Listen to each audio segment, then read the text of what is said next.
ഇത് എത്രാമത്തെ പ്രാവശ്യമാടാ നീ ആ കത്ത് വായിക്കുന്നു? അമ്മയുടെ കത്ത. ലളിതയ്ക്കൊരു കല്യാണാലോചന. അറിയാം, ഞാൻ കത്ത് വായിച്ചതല്ലേ. എല്ലാ അമ്മമാരുടെ ആഗ്രഹം പെമ്മക്കളുടെ കല്യാണം എത്രയും വേഗം നടത്തണമെന്നതാ. മാസാമാസം ചെലവിനുള്ള രൂപ അയക്കാൻ തന്നെ ഞാൻ പെടുന്ന പാട്. എനിക്ക് പിന്നെ അങ്ങനെ ഒരു ഉത്തരവാദിത്വം ഇല്ലാത്തതുകൊണ്ട് ആ ഒരു ടെൻഷനില്ല. സ്വന്തം വയറിന്റെ കാര്യം നോക്കിയാൽ മതിയല്ലോ. നീ പറഞ്ഞതാ ശരി. അനാഥനായിരിക്കുന്ന അസുഖം ആരോട് ഉത്തരം പറയണ്ടല്ലോ. എത്ര കഷ്ടപ്പെട്ട അമ്മ എന്നെ കോളേജിൽ അയച്ചത്. ഇപ്പൊ അതൊക്കെ ആലോചിക്കുമ്പോൾ സത്യത്തിൽ എനിക്ക് വലിയ കുറ്റബോധം തോന്നുന്നു. കോളേജ് പൊളിറ്റിക്സും കത്തിക്കുത്തും ചെയ്തവന്മാരും ജയിച്ചവന്മാരൊക്കെ പല വഴിക്ക് രക്ഷപ്പെട്ടു. ഒന്നിനുമില്ലായിരുന്ന എന്നെ പോലത്തെ രണ്ടുപേരെ കോളേജിൽ നിന്ന് ഡീബാർ ചെയ്യുകയും ചെയ്തു. പോരാത്തിന് ക്രിമിനൽ കേസ്. നിർത്തണോ? കഴിഞ്ഞ 5 വർഷത്തിനിടയിൽ എത്ര തവണ റീവൈൻഡ് ചെയ്ത വാചകങ്ങളായത്. നീ കിടന്നുറങ്ങാൻ നോക്ക്. ബാ. ആ, ഞാനൊന്ന് ബഹറിൽ എത്തട്ടടാ. പിന്നെ പണത്തിന്റെ പെരുന്നാളല്ലേ. നിന്റെ അനിയത്തിയുടെ കല്യാണം നമുക്ക് പൊടി പൊടിക്കാടാ.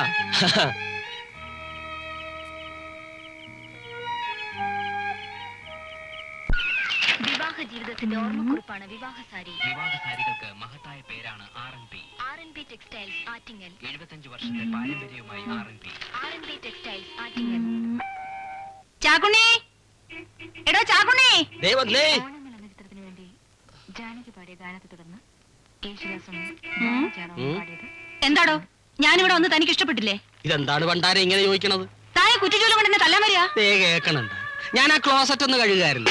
അയ്യോ, പാന്റും കോട്ടും ഇട്ടുകൊണ്ട് ആരെങ്കിലും ക്ലോസറ്റ് കഴിവോടോ? അല്ല പിന്നെ മേത്ത് തെറിക്കില്ലേ? ഇതാവുമ്പോ നാട്ടുകാരുടെ പാന്റ് ഷർട്ട് വേണല്ലോ, പിന്നെ തിരുമ്മി കൊടുത്താ മതിയല്ല. മാറ്റി പിടിക്കടോ. ആ 4 നമ്പർ മുറി താമസിക്കുന്ന ആരാ? ആര് താമസിക്കണ്? ഏയ്, ആ അത് അവരല്ലേ, നമ്മുടെ സേതു റായി. ആ, അവര് 4 മാസത്തെ വാടക തരാനുള്ളതായിട്ട് ഇവിടെ കാണുന്നുണ്ടല്ലോ. അതെന്താണ് അങ്ങനെ കാണുന്നത്?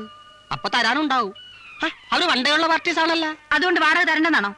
ഏത് പാർട്ടി ആണേലും ശരി, 1 മാസത്തിൽ കൂടുതൽ വാടക പെൻഡിങ്ങിൽ വെക്കാൻ പറ്റത്തില്ല. അത് പറ്റില്ല, അത് നമുക്ക് എങ്ങനെ പോലെ വാടക തരണം. അവർക്ക് പൈസ തരാൻ പറ്റില്ലെങ്കിൽ അവരോട് വേഗം സ്ഥലം കാലിയാക്കാൻ പറ. കോളാമ്പി പ്രശ്നം ഉണ്ടാക്കുന്നുണ്ടല്ലോ. നമ്മളിവിടെ നിന്ന് ഇറക്കി വിടുവോ? ഇനിയിപ്പോ എന്ത് ചെയ്യും? ഒരു കാര്യം ചെയ്യാം, നമുക്ക് മുറിയിലേക്ക് അവര് പോട്ടെ. അതെങ്ങനെ? 11 മണിക്ക് കോടതിയിലെത്തണ്ടേ? വരുന്നിടത്ത് വെച്ച് കാണാം. കണ്ട അലവലാതിക്കൊക്കെ മുറി കൊടുത്ത് താനേ സ്ഥാപനത്തിന്റെ പേര് നശിപ്പിച്ചു. ഫാമിലി ആയിട്ട് ഇവിടെ ആരെങ്കിലും വന്ന് റൂം എടുക്കോടോ? ഇതെന്താണ് പറയണത്? മെനിഞ്ഞാന്നൊരു ഫാമിലി ആണല്ലോ വന്ന് 2 മണിക്കൂറത്തേക്ക് മുറി എടുത്തത്. ഫാമിലി അല്ലല്ല. പിന്നെ നിങ്ങളോട് എന്തോ പറയാനുണ്ടെന്ന് പറഞ്ഞാട്ടെ. നിങ്ങൾ വലിയ മിടുക്കന്മാരാണെന്ന് എനിക്ക് അന്ന് കണ്ടപ്പോഴേ മനസ്സിലായി. വാടകയൊന്നും കൊടുക്കാതെ ഇവിടെ കൂടാവുന്നായിരിക്കും വിചാരം അല്ലേ? പെൻഡിങ്ങിലുള്ള വാടക തന്നിട്ട് ഇനി ഇവിടെ താമസിച്ചാൽ മതി. അയ്യോ മാഡം, മനഃപൂർവ്വമല്ല. ഞാൻ കുറച്ച് ക്യാഷ് വരാനുണ്ടല്ലേ, അത് വന്നു ഞങ്ങൾ ഫുൾ എമൗണ്ട് സെറ്റിൽ ചെയ്തേക്കാം അല്ലേ? അതെ അതെ. അല്ല, എന്താ നിങ്ങളുടെ പണി? ഞങ്ങൾ ഓൾ ഇന്ത്യ ബേസിൽ ബിസിനസ് ഉള്ള Sethu and Roy vehicle dealers India limited അല്ലേ? അതെ. ഓഹോ, ബ്രോക്കർമാരാണല്ലേ? No madam, only car brokers at all. Madam, we are totally upset. 2 Mazda, 3 Benz, 4 Toyota, ഇതെല്ലാം ബോംബെ മദ്രാസ് പാർട്ടിക്ക് ബിസിനസ് ചെയ്തിരിക്കുക അല്ലേ? 1 മാസം കഴിഞ്ഞ ഇതിന്റെ എമൗണ്ട് എല്ലാം പിരിഞ്ഞു വരികയുള്ളൂ അല്ലേ? അതെ. ബ്രോക്കർ ചാർജ് ആയിരിക്കും. No no no no no, only sales margin at all അല്ലേ? എന്ത് മാർജിൻ ആയാലും കൊള്ളാം. ഒരാഴ്ചയ്ക്കും പൈസ തന്നില്ലെങ്കിൽ അന്ന് ഇവിടുന്ന് കെട്ടുകെട്ടിക്കണം, മനസ്സിലായോ? ഓക്കെ, പറഞ്ഞു കേട്ടില്ലേ? നോട്ട് ചെയ്തേക്ക്. ഓക്കെ, കൊളവാക്കരുത്. ഒരൊറ്റ വീക്ക് അകം റെന്റ് കൊടുക്കണം.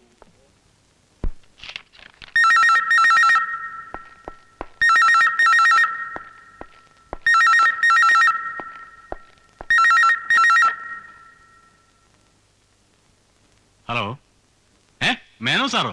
ഇത് എവിടുന്നാ? ഡൽഹിയിൽ നിന്ന് എപ്പോ എത്തി? ഇന്നലത്തെ ഈവനിങ് ഫ്ലൈറ്റിൽ. എന്നിട്ട് ഇന്നലെ ക്ലബ്ബിൽ കണ്ടില്ലല്ലോ. ഇത്ര ബിസി ആയിരുന്നു.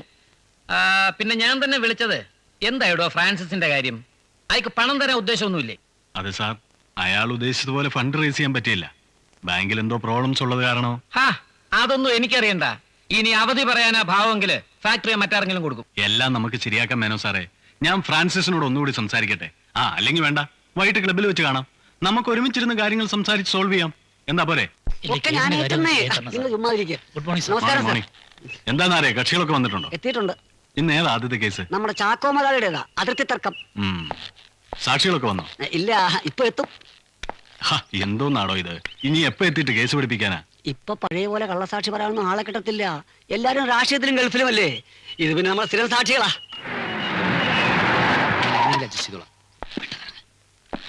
ടാക്സി വെയിറ്റ് ചെയ്യണേ.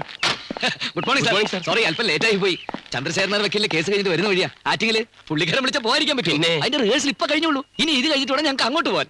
എന്താടോ ഇത് റിഹേഴ്സൽ ചെയ്യാൻ നാടകോ? ജീവിതം തന്നെ ഒരു നാടകമല്ലേ സാർ? ആ ആ ആ മതി മതി വാചകം. എടോ നേരെ എന്തോ കോളേജ് ചെല്ലും പറയേണ്ടതൊക്കെ ഒന്ന് പഠിപ്പിച്ചു കൊടുക്ക്. ഉവ്വ്. വേഗം എത്തിയേക്കണം. Okay sir. അല്ല ഏട്ടാ, ഈ കേസിന്റെ ആളാരാ? ആ എന്താ വല്ല ടാക്സി വിടണമായിരുന്നു. ആറ്റിങ്ങന്ന് പിടിച്ചാ അല്ലേ? ഡാ പുളു അടിക്കാതെ. ഇത് നിങ്ങളെ ലോഡ്ജിന് മുമ്പിൽ കിടക്കുന്ന വണ്ടിയല്ലേ? എനിക്കറിയാം. അങ്ങനെയാണെങ്കി ഇപ്പൊ നിങ്ങൾക്ക് എന്താ തേഞ്ഞു വന്ന കേസൊന്നും അല്ലല്ലോ. പാതി തനിക്കും തന്നേക്കാം. ആ എന്നാ ശരി. ആ. ഇതിലൊന്ന് വിശാലമായിട്ട് കോടതി ചെന്ന് ഇറങ്ങാമല്ലോ. സാർ, ഞങ്ങള് ആ നിങ്ങൾ ഓർഡറിലേക്ക് വയ്ക്കോ. ആ വയ്ക്കോ. അപ്പൊ ചേട്ടാ കേസ് ആ. എന്താന്ന് വെച്ചാ പറ. ഇന്ന് വേറെ 2 കേസുള്ളതാ. നമ്മുടെ ചാക്കോ മുതലാളിയില്ലേ? ഏത് ചാക്കോ മുതലാളി? ആ നമ്മുടെ കൊപ്ര കച്ചവടക്കാരൻ ചാക്കോ മുതലാളി. എന്ത് പറ്റി? അങ്ങേർക്കൊന്നും പറ്റിയില്ല. അങ്ങയുടെ തെക്കേ പറമ്പിന്റെ വടക്കേ മൂലയിലെ സർവേ കല്ലിന്റെ അങ്ങേ വശത്തുള്ള ശങ്കരൻ നമ്പൂരി ഒരു 5 സെന്റ് സ്ഥലം ചാക്കോ മുതലാളി ഒതുക്കിയെടുത്തിന്റെ പേര് നിർത്തുന്നുണ്ട് രാമായണ മഹാഭാരതം. അതിപ്പോ ടി വി തന്നെ കഴിഞ്ഞിരിക്കുക. ഞാൻ വകുപ്പ് എന്താന്ന് വെച്ചാ പറ. അത് അതിർത്തി തർക്കമാകുമ്പോ IPC 441, 42, 45, 34, 37 ഇതിൽ ഏതാന്ന് വെച്ചാ പറ. അത് പിന്നെ അതിർത്തി തർക്കമാകുമ്പം IPC 441 അത് ഈസിയാ, ഞങ്ങൾ ഏറ്റു. പിന്നെ കൂട്ടി കയറുന്നതിന് മുമ്പ് കാശ് പോക്കറ്റ് വരണം, അല്ലെ കേസ് പറയും. ചാക്കോ മുതലാളി മിനിമം 3 ആ. കൊല്ലം അകത്ത് കിടക്കേണ്ടി വരും. ഏറ്റടോ ഏറ്റെങ്കിൽ സമയം കളയാതെ വണ്ടി കയറി. കേറിക്കോ. ഫ്രാൻസിസേ, ഇനിയും ഇത് നീട്ടിക്കൊണ്ടുപോകാൻ എനിക്ക് കഴിയില്ല. ലേബർ പ്രോബ്ലംസും രാഷ്ട്രീയക്കാരുടെ ശല്യവും കാരണമാ ഞാൻ ഈ ഫാക്ടറി വിറ്റ് ഡൽഹി വല്ല ബിസിനസ് ആരംഭിക്കാമെന്ന് വെച്ചത്. മറ്റാർക്ക് കൊടുത്താലും കിട്ടുന്നതിനേക്കാൾ തുക കുറച്ചാ നിങ്ങൾക്ക് ഞാൻ തന്നത്. എന്നിട്ടും നിങ്ങൾ ഈ പറഞ്ഞ ഡേറ്റ് ഇങ്ങനെ മാറിക്കൊണ്ടിരുന്നാൽ എനിക്ക് ബുദ്ധിമുട്ടാണ്. സാർ, അത് പ്രതീക്ഷിക്കാതെ ചില പ്രശ്നങ്ങൾ ചെന്ന് പെട്ടതുകൊണ്ടാ. ഓക്കെ, ഇനിയും മാറ്റമില്ലാത്തൊരു ഡേറ്റ് നിങ്ങൾ തന്നെ പറയൂ. എന്താ പിള്ളേ? അതെ അതെ, അടുത്ത 15-നപ്പുറം പോവില്ല സാർ. ഉറപ്പാണല്ലോ സാർ. അതും തെറ്റിക്കുകയാണെങ്കിൽ എനിക്ക് ലീഗൽ ആക്ഷൻസിന്റെ പുറകെ പോവുകയെ നിവൃത്തിയുള്ളൂ. പിള്ള കേൾക്കുന്നുണ്ടല്ലോ? നമുക്ക് ശരിയാക്കാം sir. Okay, good night. Good night. Good night.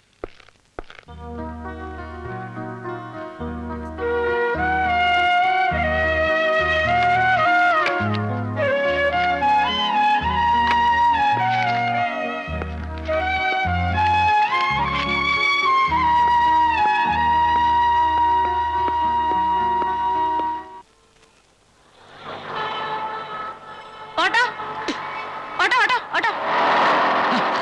മാറ്റേ. Ratnamahal, Ratnamahal. 7 രൂപയാവും. 7 രൂപയോ? ആ. അങ്ങ് താജ്മഹലിൽ പോകാനല്ല, ദാണ്ട് ഇവിടെ രത്നമഹൽ. ഈ സാധനം ഒന്ന് ഭംഗിക്ക് വെച്ചിരിക്കുക. അത് കേടാ. എന്താ നന്നാകാത്തെ? അതിപ്പോ നിങ്ങൾ അറിഞ്ഞു പറഞ്ഞില്ലേ, അവിടെ വരെ പോകാൻ 7 രൂപയാവും. ഈയടാ, 3 രൂപ കൂടുതൽ 10 പൈസ തരത്തില്ല. വണ്ടി എടു. ഒരു ലോറിക്കുള്ള സാധനം കൊണ്ട് 3 രൂപയ്ക്ക് പോകാനേ വേറെ ആളിനെ നോക്കണം. ഒരു മൂന്നുണ്ടോ കൂട്ടിത്താവാങ്ക്? ചുമ്മാ നല്ല ഇവറ്റോളൊന്നും ഗുണം പിടിക്കാത്തത്. എന്തത് രാവിലെ തന്നെ ഓട്ടോക്കാരനായിട്ട് ഉടക്കി? അല്ലേ, ആ ലോഡ്ജ് വരെ പോകാൻ ഓട്ടോയുടെ വില അവൻ ചോദിക്കുന്നേ. അത് നടന്നു പോകാനുള്ള ദൂരല്ലേ ഉള്ളൂ. എങ്ങോട്ടാ? അങ്ങോട്ട് തന്നെയാ. എന്നാ നടക്കാം. ഉം. എന്റെ പെട്ടി ഇവിടെ വെച്ചിട്ട് പെട്ടി അയ്യോ സോറി കേട്ടോ. സാർ, ഇതൊന്നും എടുത്തോളാവോ? ഏ? ബുദ്ധിമുട്ടൊന്നും ഇല്ലല്ലോ?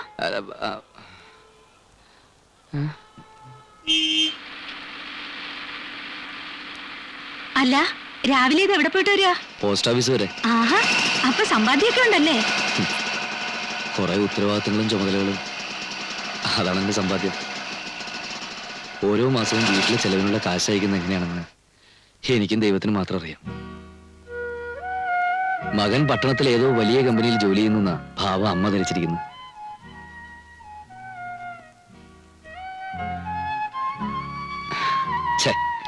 ഞാനെന്തിനാ ഇതെല്ലാം പറഞ്ഞ് രത്നയെ വെറുതെ ബോറടിപ്പിക്കുന്നല്ലേ? ഏയ്, അങ്ങനെയൊന്നുമില്ല. മനസ്സിലെ വിഷമങ്ങൾ ആരോടെങ്കിലും തുറന്നു പറയുന്നത് നല്ലതല്ലേ? അത്രയും സമാധാനം കിട്ടുമല്ലോ. ഇതെല്ലാം മാറി നല്ല സമയം വരുമെന്നേ. ആ, അതിനു വേണ്ടിയുള്ള ശ്രമത്തിലാ. ശരിയാവുമായിരിക്കും അല്ലേ? പിന്നെ